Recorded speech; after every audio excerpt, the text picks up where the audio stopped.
Is it YouTube? Yeah. Okay. Fantastic. Just let us know when it's ready to go, Melissa. And we are live. Okay, thank you so much. I'm going to read an introductory statement before we begin this public meeting. My name is David Meyer. I'm chair of the Legislative and Policy Committee, and good morning and welcome to this meeting. We're beginning at 10:02 a.m. Given the ongoing COVID-19 public health emergency, we are conducting this meeting electronically. We are doing this because we were able to do this because of Governor Northam signed into law on April 22 a legislative amendment to the budget bill to allow public bodies to meet electronically without physical quorum present to discuss or transact business statutorily required or necessary to continue operations of that public body. The Northern Virginia Transportation Commission staff followed the procedures and guidelines in the legislative amendment to give notice to the committee, commission, staff, and public. Commissioners and staff have called in using an audio teleconferencing platform while the meeting is simultaneously being broadcast to the public on YouTube. The only visual component of this meeting is the presentation slides, which are being shown to those on the WebEx and on the private live stream. If possible, we request that you mute your phone or device when you are not speaking to help reduce background noise. Please note that you should mute and unmute through WebEx. For everyone who is connected by telephone, please make sure to mute your computer speakers to reduce audio feedback. I will now recognize Zach Smith, the Northern Virginia Transportation Commission's program analyst, to call the roll to identify committee members, the NVTC staff, and any legislative liaisons from the NVTC jurisdictions who may be present on this call. Zach, please proceed. Thank you. All right. Thank you, Mr. Meyer. Please respond here when you hear your name. Mr. Meyer. Present. Mr. Aguirre. Present. Mr. Evans. Here. Ms. Garvey. I'm here. Mr. Snyder. Here. Mr. Turner. Here. Mr. Krizik. Here. All right. I'll now recognize NVTC staff on the call. NVTC Executive Director Kate Mattice. I'm Program Analyst Zach Smith. We're joined by NVTC Legislative Liaisons Amy Perrin-Seibert and Alex Thorup, our Web and IT Manager Melissa Walker, and we have a few legislative liaisons from the NVTC jurisdictions on the call as well. Pat Carroll with Arlington County, Noel Dominguez with Fairfax County, Gwen Kennedy with Loudoun County, and Penny Newquist with Loudoun County. Did I miss anyone? All right, I will turn it back over to you, Mr. Chair. Okay, thank you. According to the legislation that I referenced signed by Governor Northam in response to the COVID-19 public health emergency, a public body or governing board convening a meeting during the declared emergency shall provide the public with an opportunity to comment. In advance of this meeting, the NVTC solicited written comments. The staff captured public comments via the Google Forms on NVT's website. Comments received by 5 p.m. yesterday, which is October 14, were provided to the commissioners ahead of the meeting. Now, Zach, did we receive any comments? No comment. Okay. Now, I'd like to go to our first item on the agenda, which is the meeting summary of our last legislative and policy committee meeting that was in September 19th. Do any members of the committee have any changes to this meeting summary?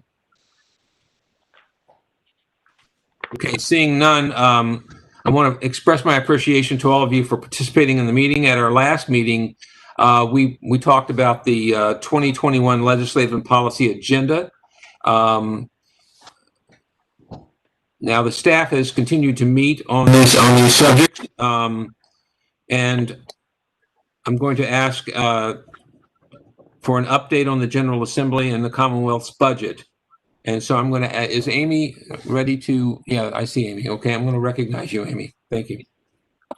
Yes, sir. Thank you. Good morning, everybody. I'm Amy Perrin-Sybert. I'm the legislative liaison for NVTC in Richmond, as well as Alex Thorup, who is on the call as well. I'm happy to give you an update about the 2020 session. Actually, the budget came out yesterday, last evening, which was sort of perfect timing. So we do have good news to report, which I'm really happy to say.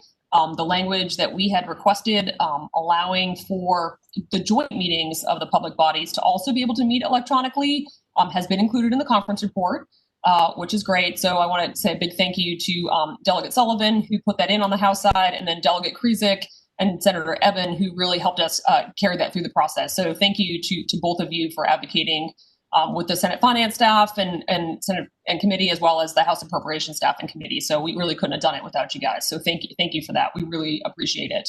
Also, as you know, the language the governor had put in the budget to allow for flexibility for transportation funding had been remained when the House and Senate budgets came out. Again, it stays the same way with the conference report, so that flexibility remains. There is language now that does require some transparency to the General Assembly about that changes. If the CTB makes changes, they have to alert the General Assembly. They also cannot vote on those changes at the same meeting. They have to vote at the following meeting, and that language is also in the budget as well. So those are the things that I have to report. It looks like there'll be some votes on the budget either this week or early next week, and then they'll be sent to the governor. If there's anything else that either Senator Eben or Delegate Krizik wants to add, that would be great. I don't know if I feel like the end is in sight of special session, so which will be, I think, great for all of us to take a little bit of a breather before 2021. So I don't know, Senator Eben or Delegate Krizik, if you want to add anything, please feel free. Yeah, I'll just mention, at least from the Senate's perspective, we're expecting to adopt the final budget on Friday. I'm sitting here in my office in Richmond. I'm on a protest. I'm not leaving Richmond till we're done. So we'll be done with most of it on Friday. There shouldn't be much left unless the governor amends the budget or amends bills. Yeah, same thing in the House. So we go back into session tomorrow, Friday at I think at 4:30 or sometime like that. I haven't even got it on my calendar yet, but it's that 48-hour rule after the budget conferees have been appointed, which happened yesterday around 4:30 or so. So we hope to do it by tomorrow night. Perfect.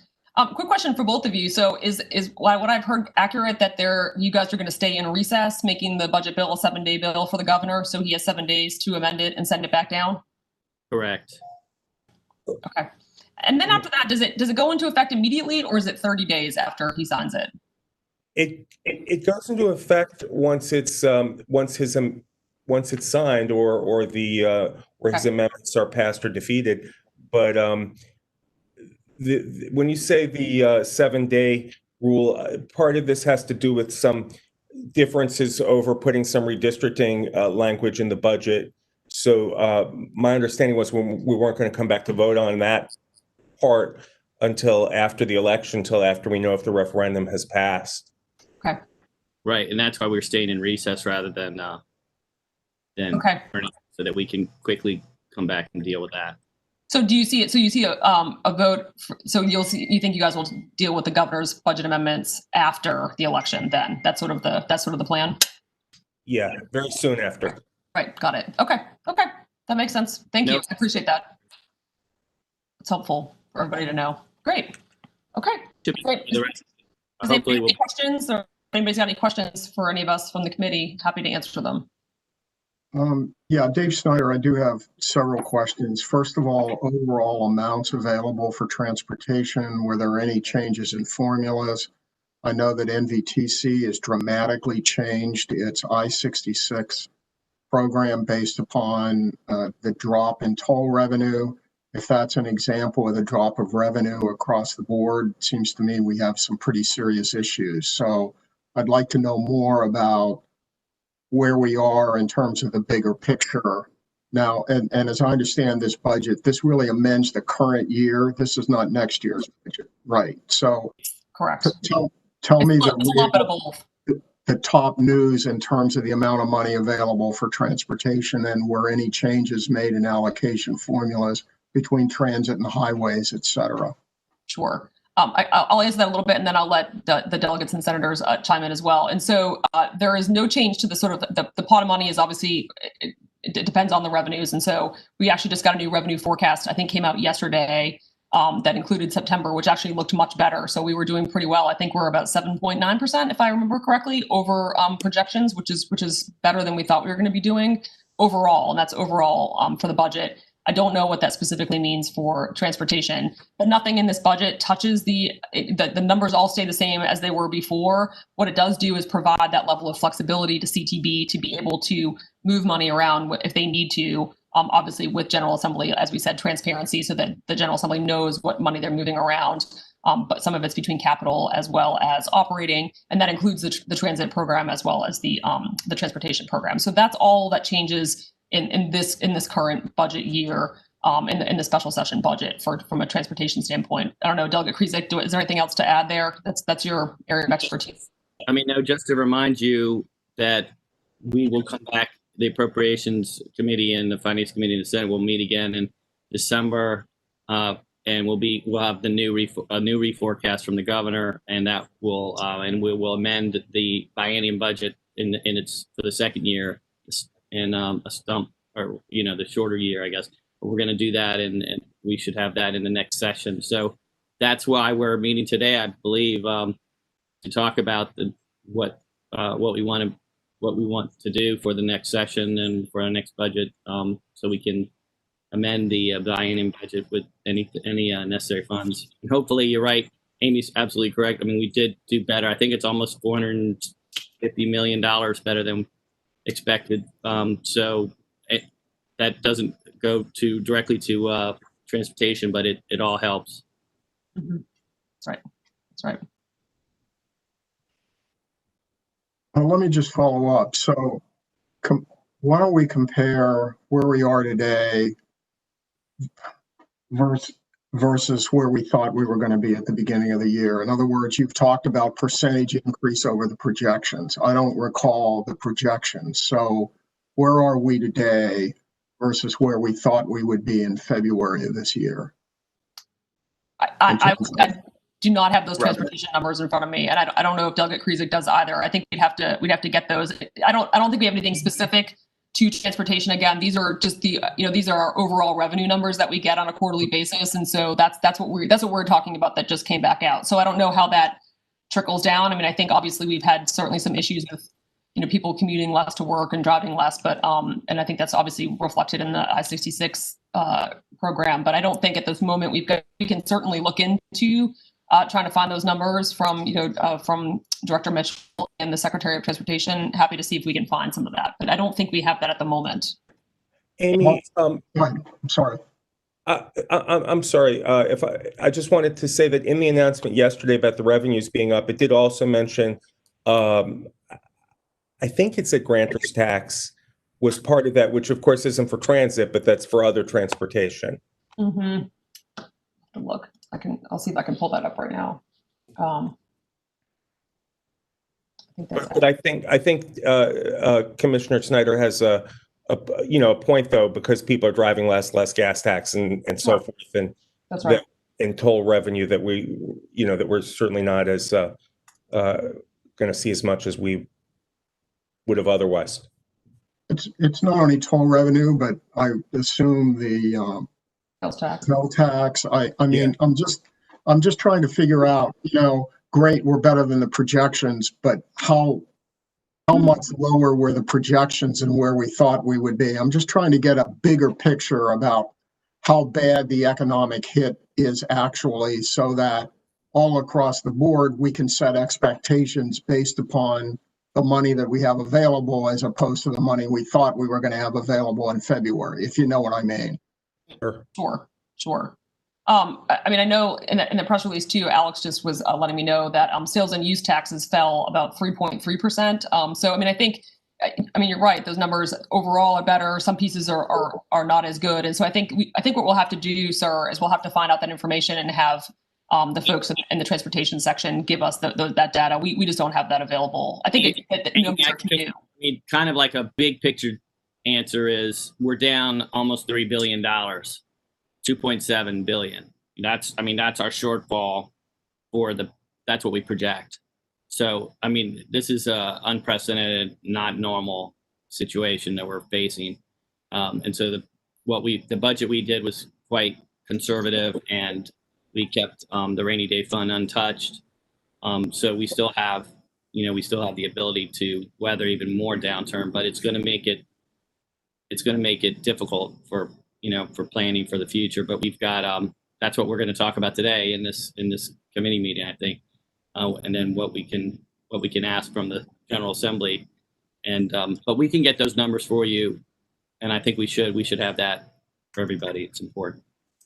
Well, thank you for your work, and I appreciate it a lot. Thanks. Bye.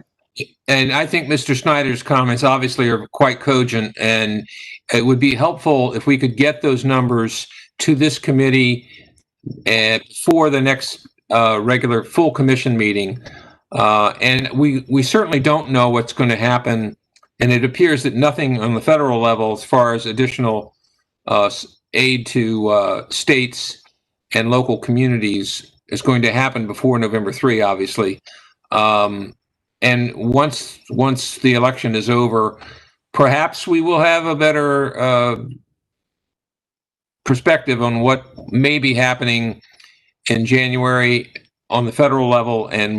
But there's, I believe keeping the rainy day fund untouched and establishing a conservative approach on this is prudent, because it could get much, much worse. We just don't know. And Mr. Chair, this is Yeah. Kate Mattice. I am happy to take the action to have Jennifer Mitchell specifically speak to the Transportation Trust Fund revenues at our upcoming commission meeting. I think, please. All right, and I want to thank Mr. Snyder for his comments. Chair Libby. Yeah, thanks, Dave. Yeah, just a follow-up question. I mean, I think all the questions have been asked, and what I was kind of wondering too, it'd be helpful to sort of have it in a graph, I think, where we thought we were going to be, if that's easy to do, where we thought we were going to be, where we ended up, and where we thought we were going to be in January, and where we thought we were going to be in March, whatever, just sort of, so I guess it'd be 3 lines. My question is, and it's probably in the press release, but I haven't seen it. So we're 450 million better than we thought. That's great. Why? What was better than we expected? I think that, yes, good point. I think it was sales revenue was up a little bit more, and also remember that we had a really banner year last year. Even with our fiscal year starts July 1, we were only down 2% for the year from what we had budgeted for. So we had budgeted very conservatively last year, and general overall Commonwealth budget I'm talking about, and so that was only $250 million down, only $250 million, but still a lot better hit than what we're projecting going forward. So as we'll have new projections in December, and hopefully things continue to trend upwards. But as we're still trying to be fiscally conservative and prudent on it, but we don't know. Obviously, we don't know what's going to happen, and we have to be careful. And the governor, I hope he's not going to make any. I don't think he's going to make too many changes to this. I think there's peace in the valley, so that's good news too. And this, That's good, because if you all could come home, this has had to be really hard. Yeah, I think the way the approaching is a lot the way we are. I mean, local government is too. I think there's some things that weren't as bad as we thought, but we're trying to preserve our reserves and things, because next year we expect actually to be a lot tougher, because we don't have the bump from the year before. So that's helpful to know. Thank you. And just to build on that a little bit, what I'll say is in the governor's press release, which I'm happy to send out to you folks too, it talks about the gains were driven by payroll, withholding, corporate, and recordation tax collections. And so that was the area. Those went up.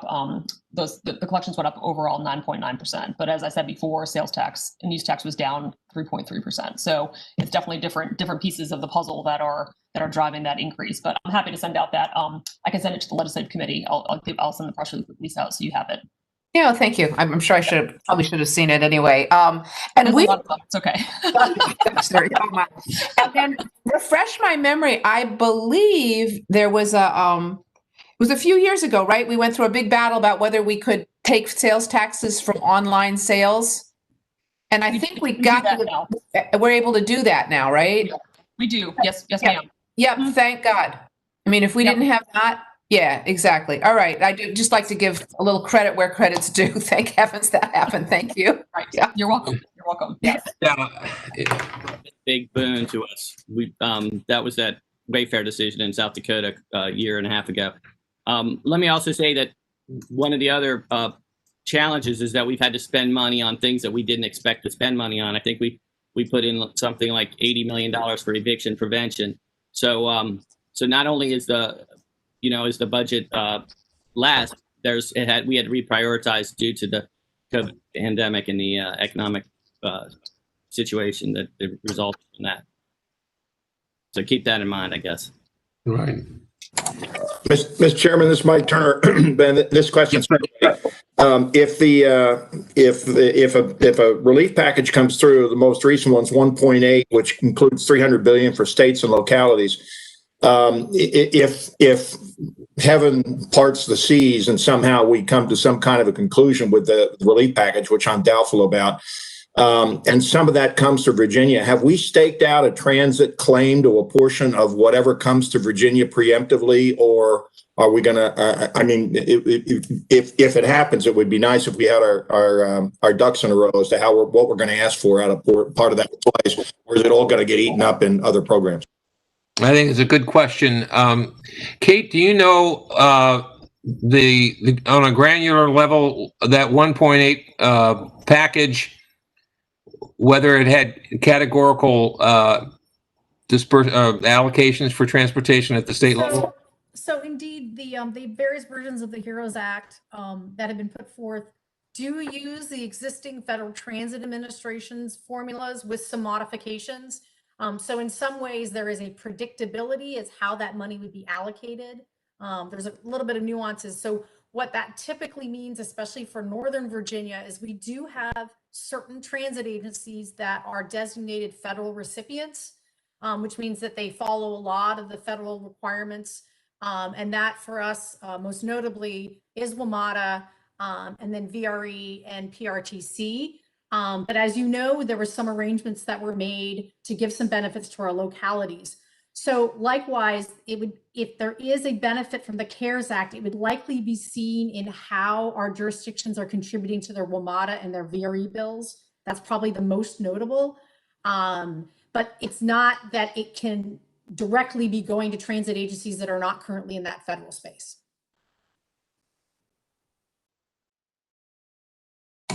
Read that so Loudon is sort of at the back of the line. In terms of the contributors to the WMATA budget, I think it'll be very important to follow this discussion. If WMATA does get additional funding from the federal space, that is going to be incredibly meaningful to our local budgets. Right. Thank you. Right. And projections are that seasonal spending is going to obviously be down from last year. So sales tax again will be less. Even internet revenues and recordation taxes are somewhat seasonal between November 1 and January, where there's not as much activity with respect to real estate. So we'll just have to see how things unfold over the next 90 to 120, 160 days, 180 days. So obviously. And Chair Meyer, if I could just add, the general trends, obviously, of the overall general budget of the state is very important for us to be watching. The transportation space does have unique revenue sources. That was actually one of the opportunities in shoring up the Transportation Trust Fund in this past session. So I've asked Jennifer Mitchell to specifically dive into the trust fund discussion and where DRPT funding is sitting within that. Just as a reminder, certain things like gas tax statewide and other things that are statewide go into those revenues, so that I do know in the presentations that the Secretary has given over the last couple months, statewide travel has not been impacted as much as Northern Virginia travel. So this is something where we may see a little bit of variation in the trends. As Mr. Snyder mentioned, obviously huge reductions in the travel on 66 inside the Beltway. That may not be indicative of the travel throughout the state. So Director Mitchell will be providing us an overview at our November 5th meeting. And I've asked her if she has any information she can provide ahead of time. That would be most helpful. Okay. Quick question, just a little bit off topic, but not quite. So in Arlington, what we're seeing is a lot of projects are continuing on, and we're getting a little bit of some new projects, but it's like things are cooking along. Is that what other places are seeing? Do we know what's happening sort of statewide? I mean, it's not great, but we haven't fallen off the cliff that we for a little while thought we might that might happen. Is that what's happening statewide, that things are kind of simmering along economically, like with buildings and whatever? And maybe you guys just don't know. I don't know what's the buzz. This is, well, what I've heard, and this is really secondhand, but things that were in the pipeline, infrastructural projects that were in the pipeline have not been really slowed down too much. It's just that like new capital spending, and I think in this budget there's a few new capital spending projects that were delayed maybe, but not entirely gotten rid of, I guess. But so yes, things, I mean, there's still lots of infrastructure going on. I mean, this economy is affecting not kind of blue collar workers. It's really affecting women and women of color, especially in the service economy. They're the ones, the restaurant workers, people like that, who are the ones who are really being affected. Much different than the recession we had over 10 years ago now, which really affected infrastructure. Yeah. Thanks, Paul. And I would say anecdotally, this, at least in my jurisdiction, it's the same thing. We have, it's quite a lot of activity going on, but it's legacy items that were still in the pipeline. And I'm thinking that 2021, unless there's a significant change in the trend line, it's going to be much more challenging for us. But I also agree with Paul's comment that this is it's not an even across the board. It's very categorical in its impact. Very uneven. Yep. Yeah. All right. Where we get. Thank you. Sorry for that little digression. Thanks. No, that's all right. Are there other comments from our GA reps on where we are with the current special session? We think all right. We think it's going to end. Well, Paul and Adam, thank you for participating this morning and taking time to be with us, and it was very helpful to get that information. Amy, do you have anything else to add at this point? No, sir, I don't. I'm all set. I want to recognize Zach to go over our agenda, the draft agenda. Sure. Thank you, Chair Meyer.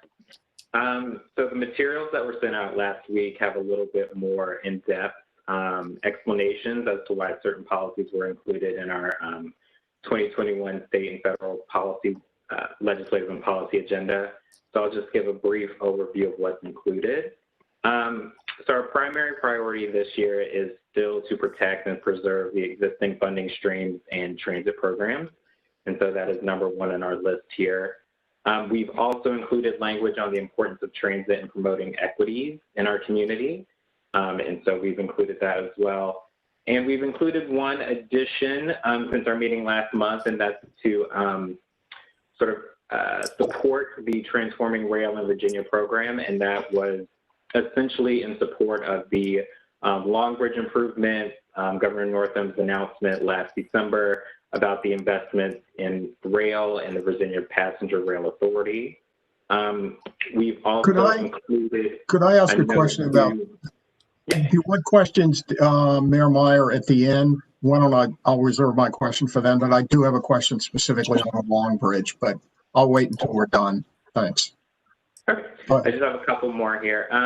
Just restoring funding for NVTA, the funding that was lost due to the LMATA Dedicated Capital Fund, and making sure that we identify NVTC's hard work to the General Assembly and that they preserve our programs like commuter choice. And then we have some language in the budget actually allowing joint meetings of public entities to convene remotely during declared states of emergency. We're looking to make that a statutory change in 2021. And we're also looking at additional language that would allow public bodies to meet remotely outside of those emergencies. And so I can stop and take questions now if you'd like. Okay. Questions of Zach? Dave, Mr. Snyder? Go ahead. Sure, thanks. Sorry for interrupting a few minutes ago. It's fine. I'm still getting the caffeine level right here, so. I'll focus on the Long Bridge for a minute. We all support it, but the Long Bridge doesn't necessarily benefit, at least directly, some of the NVTC jurisdictions. So my question is there any danger that we're going to see other revenues for other purposes now moved into the Long Bridge project using the flexibility in a way that would benefit some of our jurisdictions, but not all of our jurisdictions? Right, and I'll just speak to why we included it. I think the Long Bridge project does have some sort of national significance. So we included it in both the state and the federal policy priorities. And I think getting back to your question of protecting our existing transit revenues and streams of funding, I think that goes back to our #1 priority here in terms of how we sort of define the nuance between that. But I don't know if there's any sort of legislation pending that would sort of reallocate revenues from other projects to Long Bridge. Yeah, this is Amy, and I'll let Kate respond to this too, but I don't think so. There's not a lot of state money that's being allocated, really, if any. It's really they're pulling some funds from different areas like the CROC Fund and some of from I-66, and I know that can be concerning. But I think my understanding from talking to Jennifer, and I think what she said at the last meeting, was that I don't think there was any plan on trying to pull any other state revenues over to the Long Bridge project at this time. But as Zach said, I think like the #1 priority we have would be to protect existing transit programs. So I think that would supersede that issue if we had to do that. But I don't foresee that. I think at this point they're really looking for most of that money to either be bonded or coming from the federal government. So I don't think that should be a concern, Mr. Schneider. It seems to me it's just something that we need to watch, that is presented by our legislative program. Again, support the Long Bridge project, but not at the cost of other programs that benefit the entire region, or those parts of the region not being benefited directly by the Long Bridge project. That's point #1. Point #2, a larger question. When you look at the drop-off in Metro rail ridership in particular, is there any danger that making the case for transit supporting supporting transit is going to become more difficult? And what do we say when we say we've got this chart and it shows ridership so low as to be alarming? We know that Metro is cutting their considered cutting their rail service. I mean, what are the talking points we say, other than the equity point, that in view of this reduction in ridership, why should the state continue to support transit at the level that they are? All right. I'll take this, but I think Kate may have some more points to add. But in sort of when we present these priorities, especially in support of transit, we are in sort of that defense mode, and we see transit as sort of helpful in the economic recovery. But I know along with this, we're working on a broader communication strategy that will sort of have talking points included and messaging. And I believe we received a grant from DRPT to do just that. Kate, anything to add? No, I'm happy to add to that. I think, especially when we look to the General Assembly this year, the idea of hold harmless so that don't make any legislative changes. If we were looking at we're not looking at a major ask right now. What we're looking at is preserve the structure that was put in place earlier this year. The communications and messaging, I think, is very important. I know I was struck with Paul Wiedefeld's comment at our last commission meeting about the outlook after 9/11 that folks wouldn't fly again, right?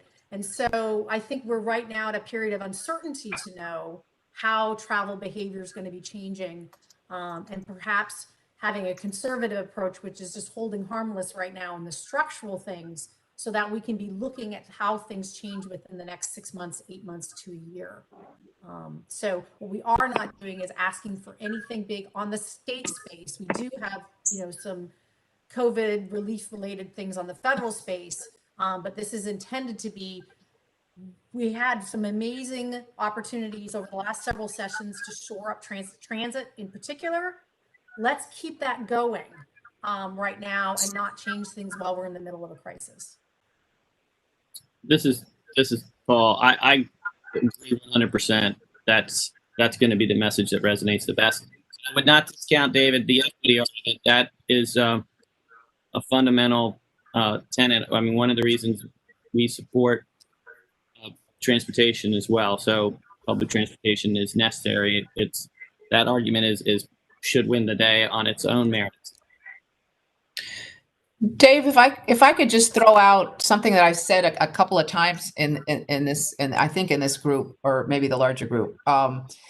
I keep remembering this discussion I had with our staff about 2 years ago about all the projects that we were looking at doing for transit and roads and improving and the terrible state of traffic in the Northern Virginia region and how we were just starting to strangle on it.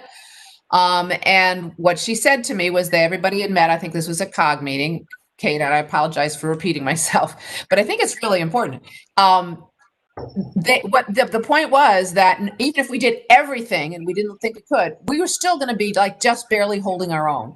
That the only way to make this system work transportation wise would be for a lot of people to start working at home and stop commuting. And frankly, we're kind of there. And the point is that you still need to make it work. You still need transit. And this should make it so that we can actually make it good, not just like barely surviving, which was the track I think we were on before. So, and I do like that. The thing about airports, I mean, it's like with the plague, they've been calling for the end of cities since I think about the 9th century. I mean, it's just, people are going to live in cities, they're going to move around, and we're going to need transit. So, I'm glad that we're taking this sort of conservative approach, and hopefully people will kind of realize that this is not the end of transit by any means at all, because people are still moving around, and there are a lot of us, and we're growing. Got to keep growing. I think that is a very important comment, and I've said this in a slightly different motif, but it's what I refer to as the tyranny of the moment. And if we look at our transportation system, particularly and I know that we're not really talking about Metro per se, but it is only 45 years old. It's the second largest transportation system in the United States. And the Washington area and our infrastructure, and particularly with respect to NVTC, we have programs, revenue sources, and program priorities over the next decade that the need is still going to be there irrespective of how this thing unfolds. We do have a new equilibrium. How long that will last and what percentages of people will continue to work at home, et cetera, still remains to be seen. We all understand that. But the as-built transportation system we have, the revenue streams to support that, the authorities, the legislation that's in place, and the revenue allocations that go along with that were hammered out over long periods of time with lots of assumptions and lots of analysis. And I don't believe that we can divine any kind of systemic long-term fundamental change at this point. And so it's already been said twice. I'm going to say it again myself, that we should do no harm. Let's keep the systems in place, because I do believe that 5 years from now, we'll look back on this and go, well, we were prudent. We stayed on top of it. And we didn't make any fundamental changes that would require a huge revisiting and restructuring again. I think that's just the prudent way to go about this at this point, given all of the uncertainties. let me try a couple answers to my own question, and this is partly, Kate, I think, to refine our talking points. And it builds on what you all said. I mean, the quote from Paul Wiedefeld is a great beginning quote, but it really doesn't deal with reality. So here are a couple things I'd suggest. First of all, the stranded costs issue. That is, we've spent billions of dollars building up this system. It would be crazy now to let it deteriorate. That would be point number one, because otherwise, then you just have to rebuild it when, and I'll try to be optimistic, we actually recover. The second point I'd make is that developers are continuing to invest in Northern Virginia to have facilities and developments close to Metro. And that's continuing. And so to allow Metro to deteriorate would lead to long-term disinvestment in Northern Virginia. The point I would make is the Council of Governments just approved a very aggressive climate change set of goals, very aggressive. The only way those goals are going to be met is through a combination of transit, teleworking, electrification of the vehicle fleet, and on and on and on. And so I think for those who are not total climate deniers, that the climate issue is a very real one when you combine it with the goals that this region just set yesterday. And if anybody hasn't read them, take a look, because they're incredibly aggressive. And the only way we're going to meet that is to have a healthy transit system that people actually use. So anyway, those are a couple of the comments I'd make. But I will tell you in the short term, because I've ridden Metro about, a couple times a month. I used to ride it every day. And I can't justify the expenditure of an 8-car train with 4 people on it. And that's pretty much what we've got, except during, quote, rush hour, end quote, where there may be 10 or 12 people. So that's the cold water on all this, and which makes, I think, the case that we make in this environment particularly important. Anyway, thanks a lot for the time. I Mr. want Chair? to add my comment to that. I was in that meeting as well, and the message that I heard yesterday was if we do everything that was approved by COG, we will still be in a less than optimal position at the end. But that's not a reason not to do it. It's just a sobering reality that in this particular area of the country, because we don't have significant manufacturing, our air quality and contributions to climate change are all about transport. It's almost driven by by transportation.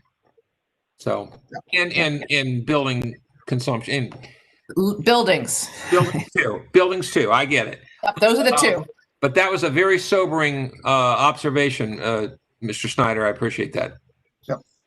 I'd just like to toss out to the group, I guess it's not this committee's job, but in just listening to this, I'm thinking, and Kate, this would be for you and your staff. I mean, I think maybe in light of where we are, we need new talking points for why transit, maybe. In other words, I think, because we all sort of had our elevator speeches. We used to, when talking about transit with people that we've been using for maybe 2 decades in some ways.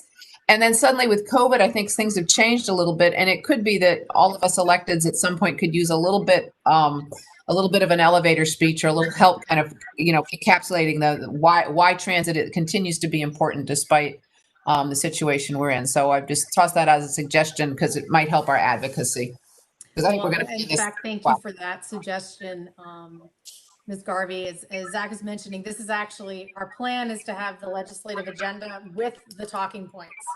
So it's effectively a package. And we do have a lot of actually great folks around the region helping us work on those talking points, because I think you are right on with the need of what the message is. It's not exactly the same as it's been before. So thank you. Yeah. Thank you. You can tell that as we're just kind of not floundering exactly, but having a lot of back and forth. Thank you. And I think that for those members of the General Assembly for whom this would resonate, the issue of social justice and equity has a direct link to our transportation systems. Not everyone is going to embrace that with the same level of enthusiasm, but clearly our transportation systems, especially bus, play a key role in the ability of those who need to get to work, cannot work from home, need those transit systems. So there is a justification for that. Anyway, We're going to build it back better. Yes. right. We have suspended our fares on the city operated, but we have our own bus system, and I am working hard to try and make that permanent. Oh, that's good to know. I think we've suspended. I don't know where that is. I'm going to ask for us because I think we did the same thing. It'd be interesting to know if anybody else is doing that. Well, for us, it's 1 penny on the tax rate, and it fits squarely into a broader agenda on the social equity and justice issues. Absolutely right. The social justice and equity issue alone gets you to 55 in the House, 21 in the Senate. So that's okay. All right. Other comments on our agenda? Zach, do you have anything else to add?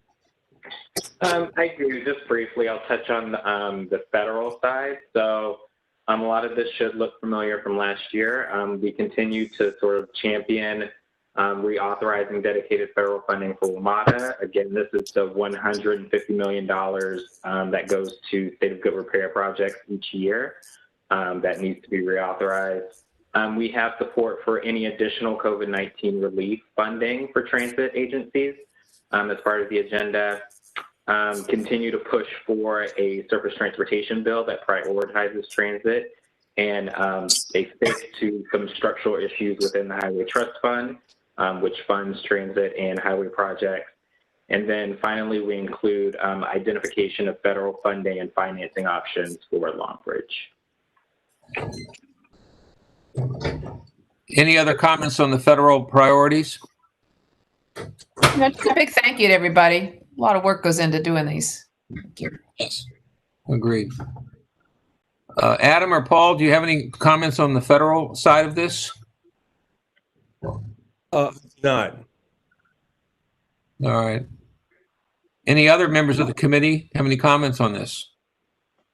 Just a quick one. I think it's a good list directly on transit, but I do think as the climate issue maybe is dealt with differently at the federal level, that we'll need to make sure that transit is viewed as legitimately viewed as a critical element in meeting any new goals that are set federally. Okay.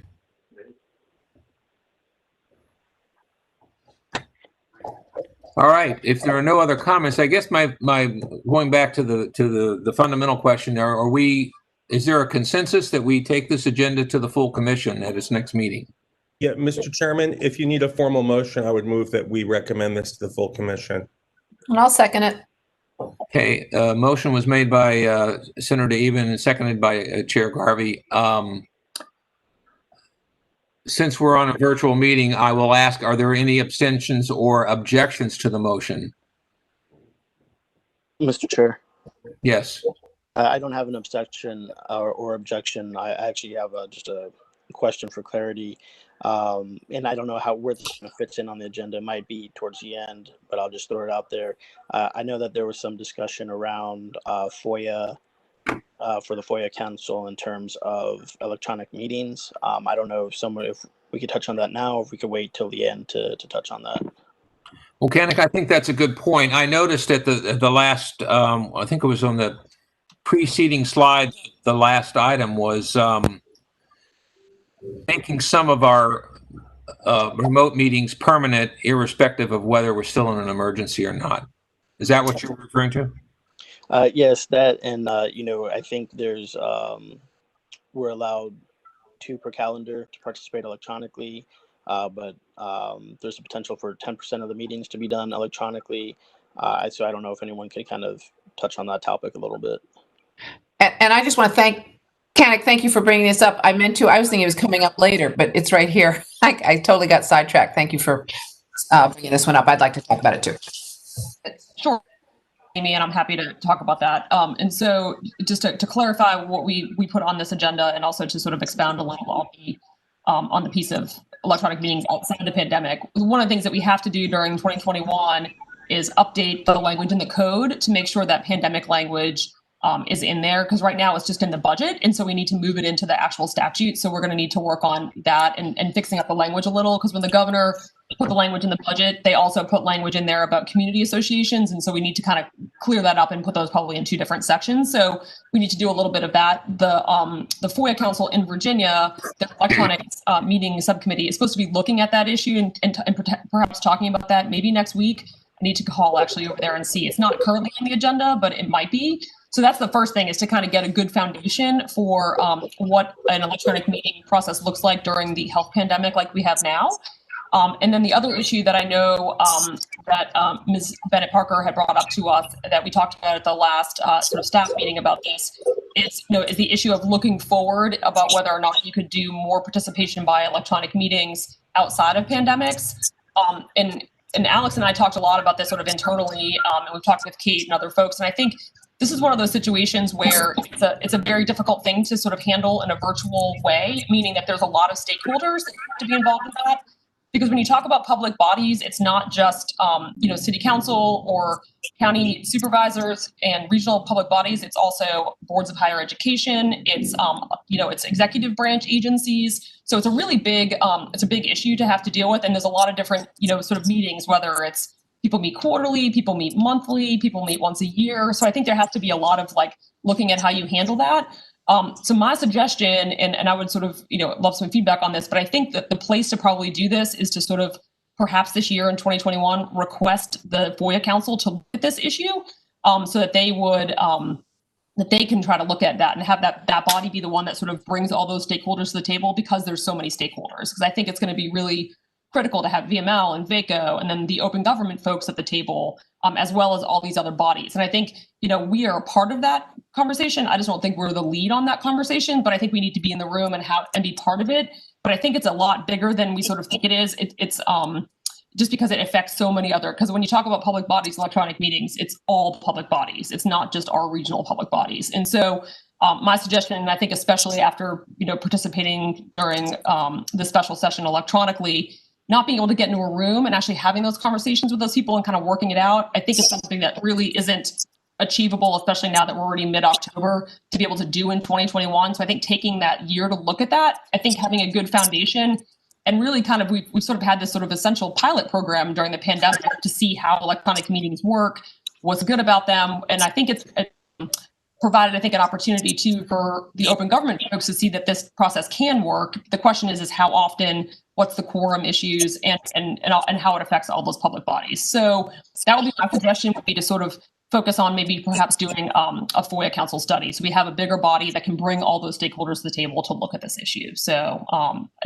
appreciate any feedback, any thoughts on that. Oh, sounds good to me. Thank you.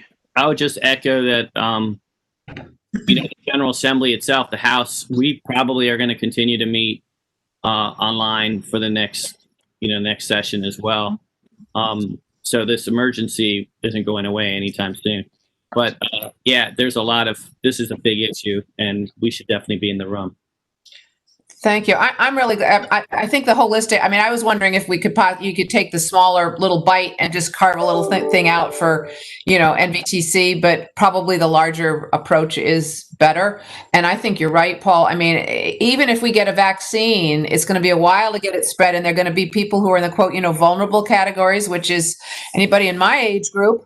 And I just think there are a lot of us who are going to have really good health reasons for not participating, in person for a while, at least not very often. So I think it's tremendously important. I think it's made it much more efficient, and particularly for our organization, the way we have people driving all in. And I don't know, can I take just a little personal question for how is Matt Letourneau doing?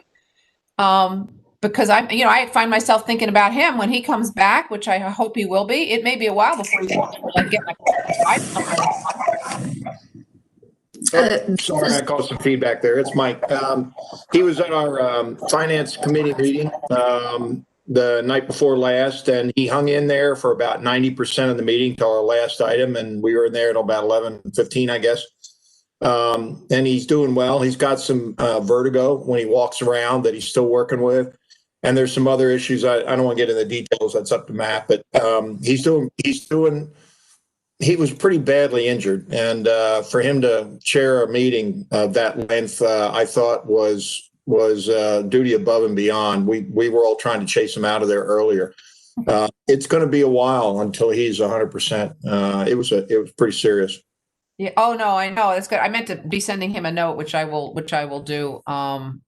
Anyway, it's just really hard. And that's just a real prime example of something. He's like, he might not want to have to like tell, and many of us might not want to have to tell everybody, explain exactly what is the health issue that we don't want to leave the house for or whatever. Oh, he's very involved in youth sports. And he was pitching for, he normally pitches for a much more junior league, and the kids he was pitching for are about 14 years old. And he was actually behind a cage, but apparently as he threw the ball to pitch it, he leaned out over the gap in the cage in order to throw the ball, and he was hit in the right eye with a line drive.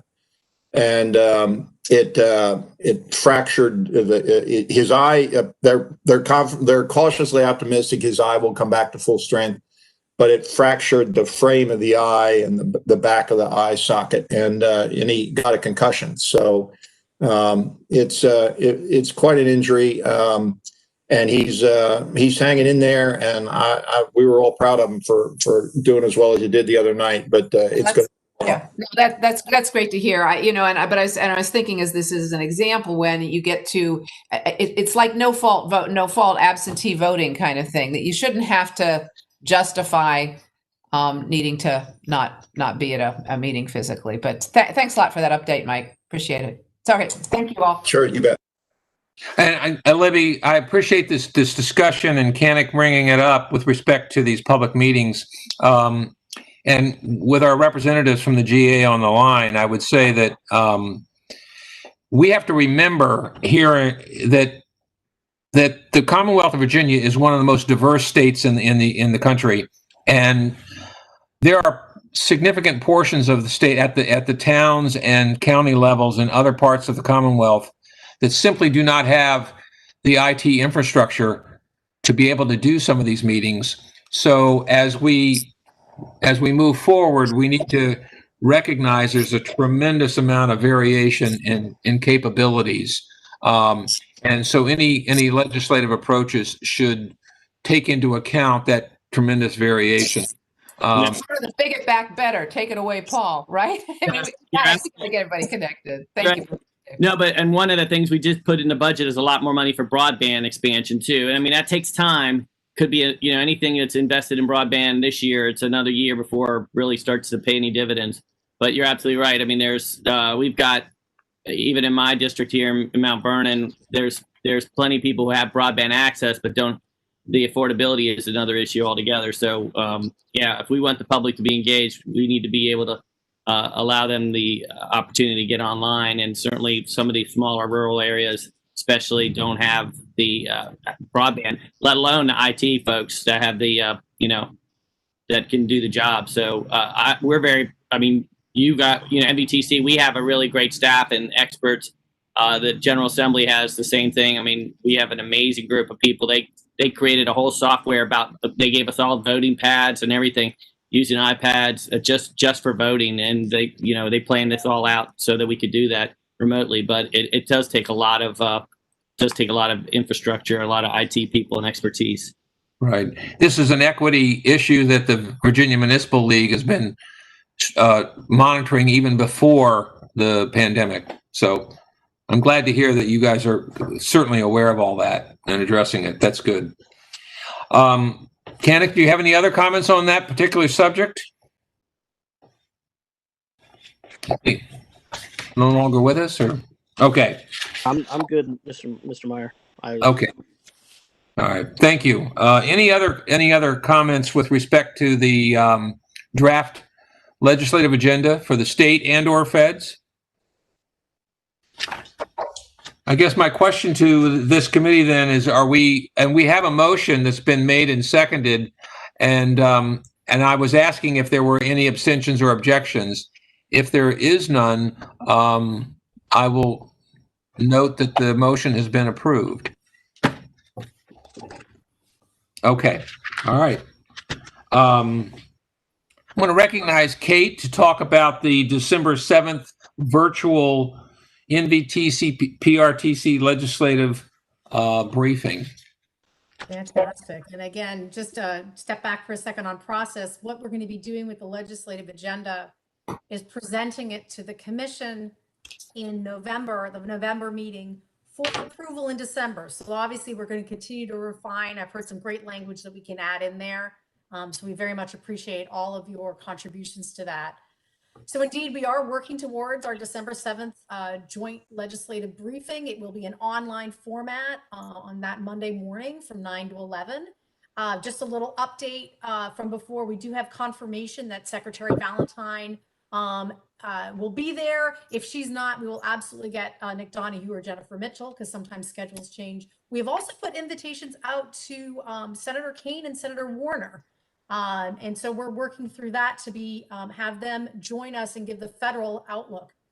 And so obviously, if any folks have some good personal connections, do let me know, because we'd like to be able to make that happen.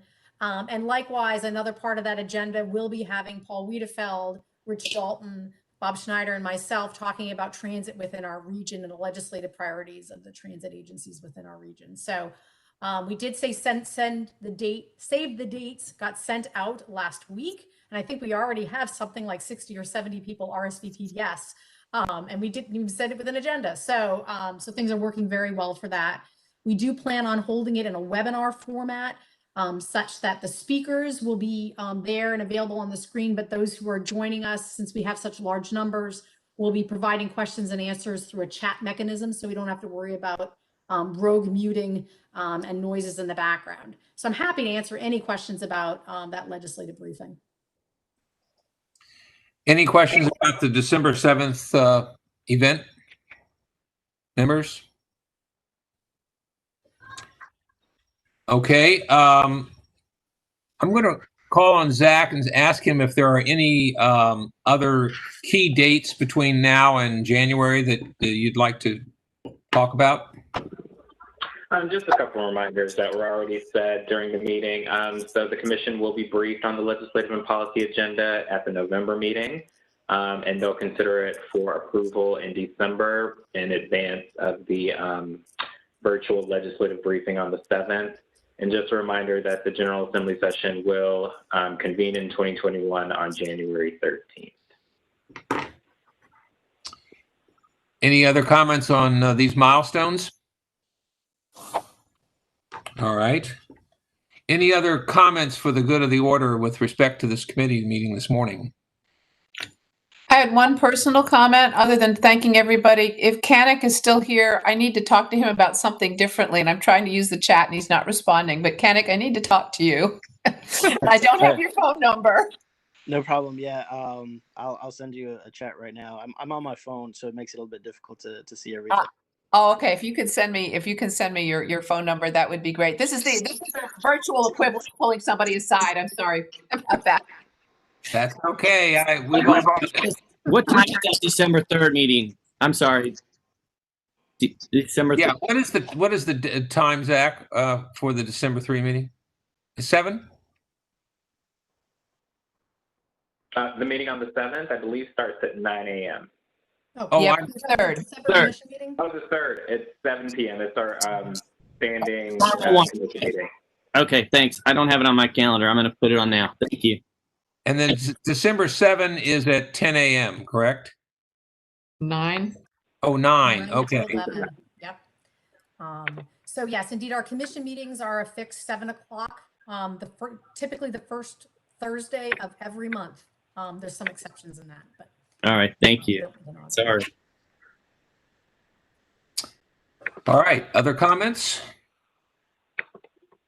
I want to thank the staff for the preparation for today's meeting and for all of the administrative liaisons who are joining this meeting, who we haven't heard from, but bird dog these things and help us all keep things moving forward, as well as the GA representatives and all the committee members. Thank you for being part of this. Thank you. And we wish Matt continued recovery. Yeah. Okay. Nice to see everybody. Thanks, Dave. Thank you. Bye. See ya. Thanks so much.